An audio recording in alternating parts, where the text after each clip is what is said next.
तो hello everyone, last class में हम लोगों ने मिरर के बारे में डिस्कस किया था। ठीक है, आज हम लोग डिस्कस करने जा रहे हैं उसके रे डायग्राम्स के बारे में। तो रे डायग्राम पढ़ने से पहले हमें रे डायग्राम के कुछ रूल्स आने बहुत ज़रूरी हैं। अगर वो रूल्स आएंगे तभी हम रे डायग्राम को बहुत अच्छे से ड्रॉ कर पाएंगे। ठीक है, तो चलिए आज उस रूल्स को हम डिस्कस करते हैं आपके सामने। तो ये कुछ रूल्स है रे डायग्राम के, जनरली 4 रूल्स होते हैं। इन 4 रूल्स को अगर हम फॉलो करते हैं, ठीक है, तो हमें रे डायग्राम बनाने में कोई प्रॉब्लम नहीं होगी। मतलब इन 4 रूल से आप सारे रे डायग्राम मतलब आसानी से बना सकते हैं। ठीक है, तो देखिए पहला रूल बोलता क्या है। तो सबसे पहले तो लास्ट क्लास में मैंने सब बता दिया था आपको।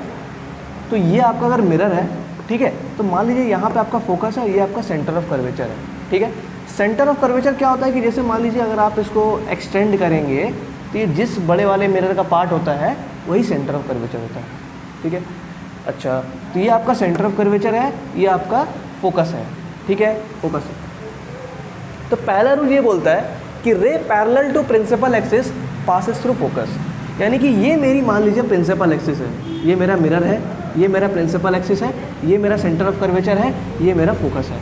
ठीक है, तो रे जो प्रिंसिपल एक्सिस के पैरेलल जाएगी, ऐसी रे जो प्रिंसिपल एक्सिस के पैरेलल जाती है वो हमेशा फोकस से पास करती है। ये हमने फोकस के डेफिनेशन में भी डिस्कस किया था कि जो फोकस के डेफिनेशन में भी हम लोगों ने ये पढ़ चुका है कि ऐसी रे जो प्रिंसिपल एक्सिस के पैरेलल होती है और वो प्रिंसिपल एक्सिस को जिस पॉइंट पे काटती हुई वापस आती है वही उसका फोकस होता है।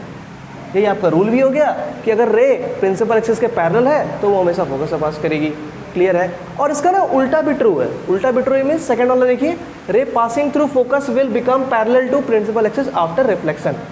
मतलब अगर कोई रे फोकस से पास कर रही है तो वो प्रिंसिपल एक्सिस के पैरेलल हो जाएगी। ध्यान समझिएगा, अगर कोई रे प्रिंसिपल एक्सिस के पैरेलल है, ठीक है, अगर कोई रे प्रिंसिपल एक्सिस के पैरेलल है तो वो फोकस से पास करेगी।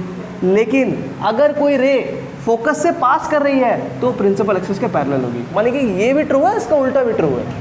ठीक है, थर्ड पॉइंट देखिए, ray incident on pole will reflect back symmetrically. मतलब ये होता है कि जैसे मान लीजिए ये मेरा पोल है, ठीक है, ये मेरा पोल है, अगर कोई रे आई पोल पे टकराई तो वो जिस एंगल से पोल पे टकराएगी ना उसी एंगल से वो वापस चली जाएगी। ठीक है, यानी कि जिस एंगल से मेरी इंसिडेंट रे आई थी उसी एंगल बनाते हुए मेरी इंसिडेंट रे वापस चली जाती है। यही बोल रहा है ये रूल कि ray incident on pole will reflect back symmetrically. Symmetrically का मतलब होता है ये जिस एंगल के साथ आ रही थी उसी एंगल के साथ वे वापस चली गई। ठीक है, सेम एंगल बनाते हुए वापस चली गई। लास्ट पॉइंट, रे passing through centre of curvature always retrace it path. यानी कि अगर कोई ऐसी रे है जो एकदम सेंटर ऑफ कर्वेचर से पास करती है, जो एकदम सेंटर ऑफ कर्वेचर से पास करती है तो वो हमेशा अपने पाथ में रिट्रेस हो जाती है। मतलब वो जैसे आई थी वैसे चली गई, जैसे आई थी वैसे चली गई। क्लियर है। 4 रूल हमने पढ़ लिए। पहला रूल क्या था, एक बार फिर से देख लीजिए कि अगर कोई रे प्रिंसिपल एक्सिस के पैरेलल है तो वो हमेशा फोकस से पास करेगी, और अगर कोई रे फोकस से पास कर रही है तो प्रिंसिपल एक्सिस के पैरेलल होगी। मतलब कि उल्टा भी ट्रू है। और अगर कोई रे पोल पे टकराती है तो जिस एंगल से पोल पे टकरा रही थी वैसी एंगल से वो पोल से वापस चली जाती है। लास्ट पॉइंट कि रे passing through centre of curvature will always retrace its path. यानी कि जिस मतलब सेंटर ऑफ कर्वेचर से अगर वो पास कर रहा है ना अपने पाथ को वो रिट्रेस कर लेगा, यानी कि 180 डिग्री एंगल बनाते हुए तुरंत लौट जाएगा भाई।